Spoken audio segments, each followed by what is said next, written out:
Comentário sobre a presciência divina em Agostinho de Hipona, no quarto século. Meu nome é Pastor Alexandre Salles, esse é o nosso canal. Se você gosta dos nossos comentários da Bíblia, dos pais da igreja primitiva, se inscreva no nosso canal e dê um like no vídeo. Então eu trouxe essa citação de Agostinho de Hipona, do quarto século.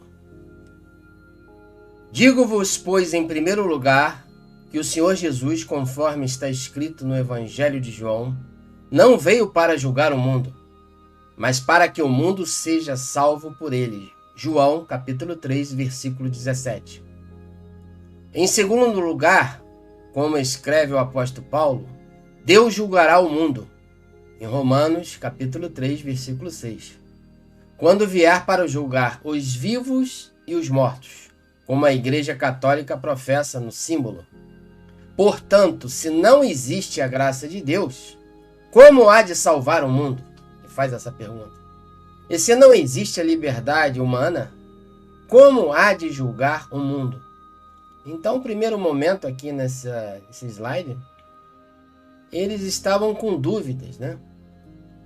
Eles estavam com dúvidas em relação à graça e à liberdade.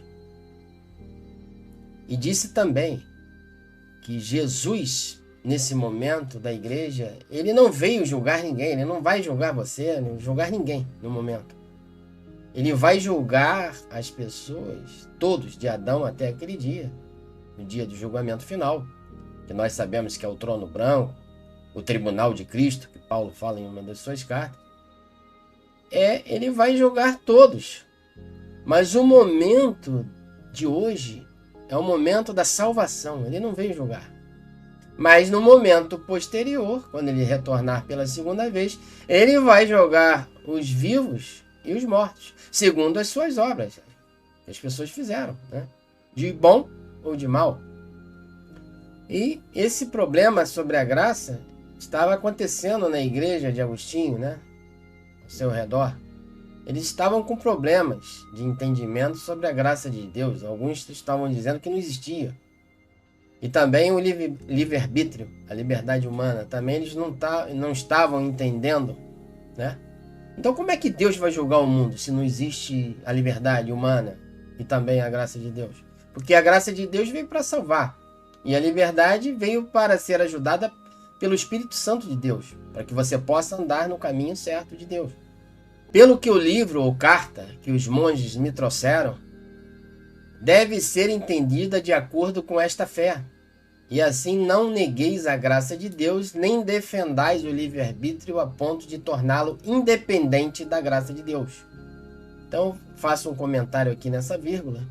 Então, quer dizer que existe a graça e existe o livre-arbítrio.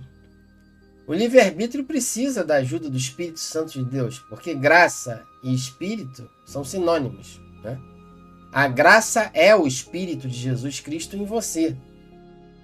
A graça é o Espírito Santo. Então, com a ajuda de Deus em você, você se movendo em Deus, você enche o seu livre-arbítrio corrompido pelo pecado original, para que você possa fazer o bem que quer e não ser escravizado mais pelas obras da carne, pelo pecado, vamos assim dizer. Paulo fala isso no capítulo 8 de Romanos, né? Aquela luta entre a carne versus o espírito. Você só sairá como vencedor se você se encher do espírito da graça de Deus. Caso contrário, você vai continuar cativo e o diabo é que vai dominar você, a sua vida. Como tem acontecido com as pessoas que não são cristãs e não acreditam no Evangelho. O poder do Evangelho é a graça de Deus em você, para que você possa vencer o mundo, né? Como se pudéssemos, sem ela, pensar ou fazer algo em ordem a Deus. Então, sem a graça de Deus, você não pode fazer ou pensar ou fazer as coisas que estão escritas nesse livro, na Bíblia, andar na luz, de cabeça erguida, não sendo mais controlado e escravizado pela lei do pecado e da morte da carne. É através da graça. Mas isso não quer dizer, né, que você perdeu a liberdade. Então só existe a graça de Deus, a liberdade do homem não existe. Não, isso está errado.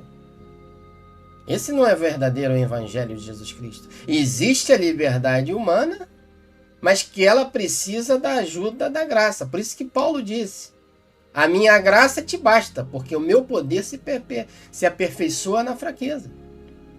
Entendeu? Mas o homem possui liberdade humana, né? Livre-arbítrio. Para isto não temos capacidade de forma alguma. Sem a graça de Deus você não tem como vencer, sair como um vencedor, um soldado de Cristo. Você vai capitular, você vai cair e vai acabar se perdendo.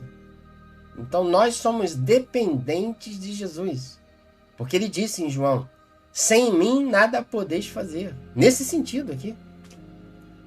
Essa é a razão pela qual o Senhor, ao falar dos frutos da justiça, né, disse aos discípulos: sem mim nada podeis fazer. João, capítulo 15, versículo 5. E ninguém diga que a graça de Deus lhe é outorgada em vista dos merecimentos de suas obras, ou de suas orações, ou de sua fé. E pense ser verdade o que aqueles hereges dizem. Ou seja, que Deus nos dá a sua graça conforme nossos merecimentos. Então isso é um erro fatal, né? A gente não merece nada. Não é pelas boas obras, não é pela sua fé que você vai receber a graça de Deus. Né? Esta opinião é absolutamente falsa. Aí ele vem com a verdade agora. Não porque não haja merecimento. Quando você está se movimentando na graça, no Espírito Santo, em Deus, você vai praticar, ou seja, você vai querer fazer o bem, né? Andar na luz. E aí existe merecimento. Aqui ele diz isso, ó. Não porque não haja merecimento da sua parte. Quando você faz o bem, você está merecendo em fazer esse bem, mas com a ajuda do Espírito Santo em você. Ou o bem praticados pelos justos, ou o mal perpetrado pelos ímpios. Então, no final das contas, no dia do juízo final, Deus vai julgar a cada um segundo as suas obras. Aqueles que fizeram o mal porque não receberam a graça e a ajuda de Deus vão ser condenados à segunda morte, né? Ao lago de fogo. E aqueles que se encheram do verbo de Deus, do Espírito Santo, e fizeram o bem, andaram na verdade, serão dignos. Esse é o merecimento das nossas obras, porque foram feitas em Deus, né? Então existe merecimento com a ajuda da graça de Deus. Se assim fosse, como Deus julgará o mundo? Então, se não existe boas obras, se não existe merecimento da tua parte, como é que Deus vai julgar o mundo no dia do juízo final? Quem converte o homem é a misericórdia e a graça de Deus, da qual diz o Salmo: Deus meu, tua misericórdia virá em meu auxílio. Salmo 58, versículo 11.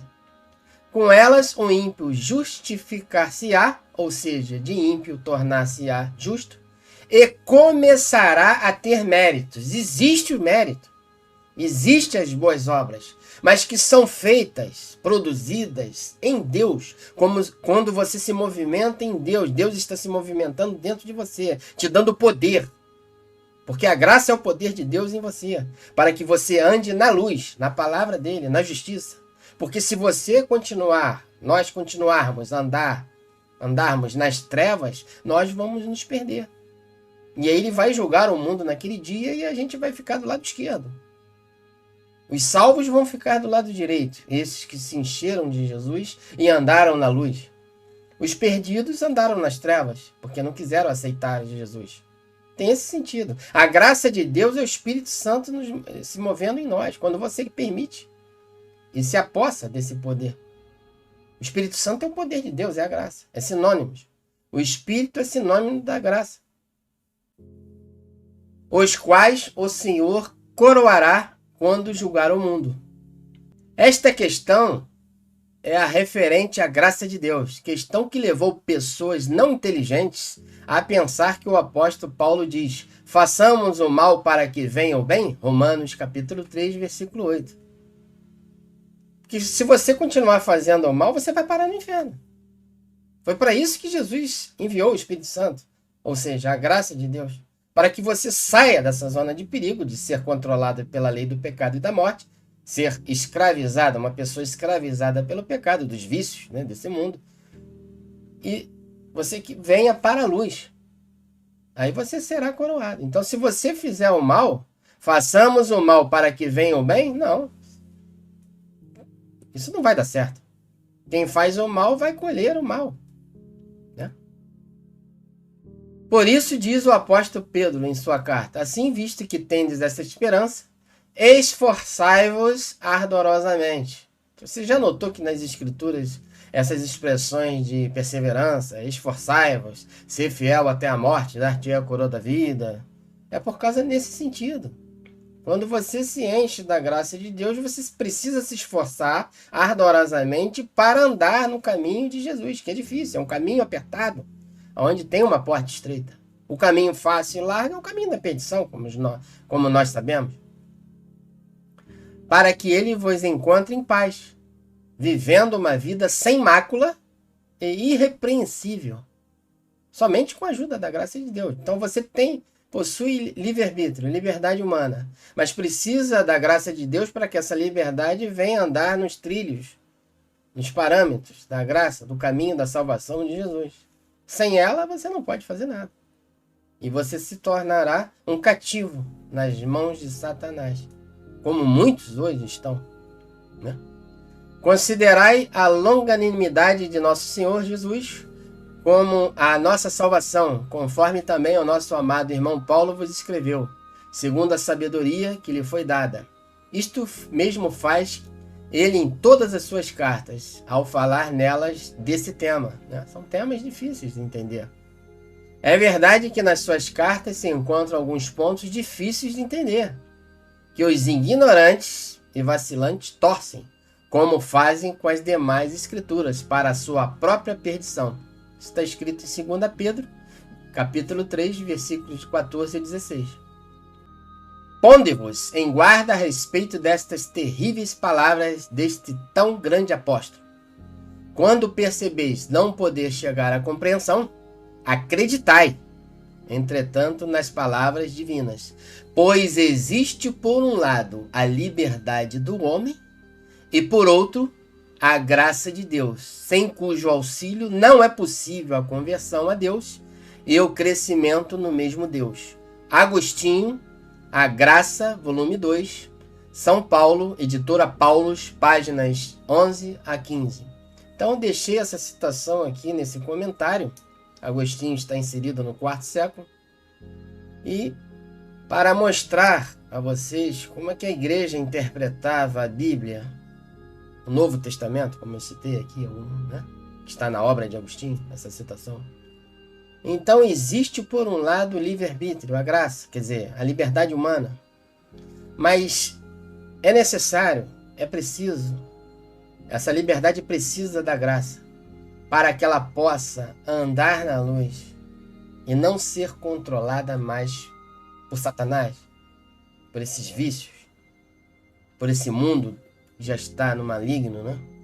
Então você vê, são dois tipos de pessoas, aqueles que estão no mundo das trevas e aqueles justos que estão na luz, que aceitaram a Jesus e que se movimentam, andam em Jesus, através da graça do Espírito Santo de Deus.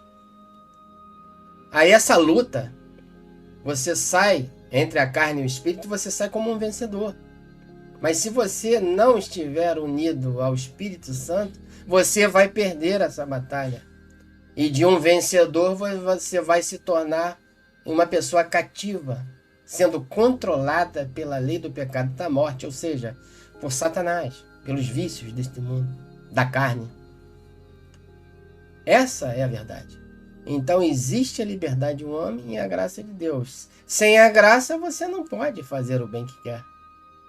Por isso que Paulo escreveu ali na carta aos Romanos, capítulo 6, 7 e 8, aquela luta entre a carne versus o espírito. Miserável homem quem sou, quem me livrará do corpo desta morte? É a graça. É o Espírito de Cristo em você. Quando você busca esse Deus de todo o seu entendimento, todas as suas forças, aí você vence o mundo. Porque Jesus venceu. Entendeu? Aí você não será mais controlado. Isso se você quiser, né? porque Deus efetua em nós o tanto querer como realizar, segundo a sua boa vontade. Mas ele efetua o bem em nós quando você quer fazer o bem, com auxílio e ajuda da graça de Deus, ou seja, do Espírito Santo dele em você. Aí você pode todas as coisas, você é mais que vencedor em Cristo Jesus. Agora, se você não está com a ajuda, o auxílio da graça de Deus, você vai ficar enrolado, você vai ficar escravizado nas teias de Satanás, do diabo, aonde muitos nós estamos vendo, principalmente nesses últimos tempos, né, século 21, que o mundo está de cabeça para baixo e muitas almas perdidas, porque não acreditam na graça, ou seja, não acreditam na mensagem cristã. E eu trouxe esse recorte, essa citação, porque este aqui não é um entendimento só de Agostinho, é um entendimento majoritário da igreja primitiva, desde o primeiro século, onde a igreja nasceu em Pentecoste, até Agostinho, e passou até uns séculos à frente, né? Até o 7º, 8º século. E eu estudei isso aqui exaustivamente, e é o meu entendimento, foi o que Deus me revelou como um pastor. Então, essa é a verdade, é o verdadeiro evangelho de Jesus Cristo. Existe a liberdade humana, que sozinha não pode fazer o bem que quer. E existe a graça de Deus, que você que aceitou Jesus, você deve não beber mais vinho que embriaga, mas beber da fonte, da água da vida, que é a palavra de Deus, que também é Espírito, para que você possa vencer esse mundo e não ser mais controlado pelas obras da carne, que vão levar a maioria das pessoas que estão nesse mundo para o inferno. Então, meu nome é Pastor Alexandre Salles. Se você gostou dos nossos comentários da Bíblia, dos pais da igreja primitiva, se inscreva no nosso canal, dê um like no vídeo, compartilhe esse vídeo nas redes sociais, no WhatsApp. Vamos estar de volta em um outro momento com outras citações, outros comentários da Bíblia, dos pais da igreja. Então, muito obrigado pela audiência e até o próximo vídeo.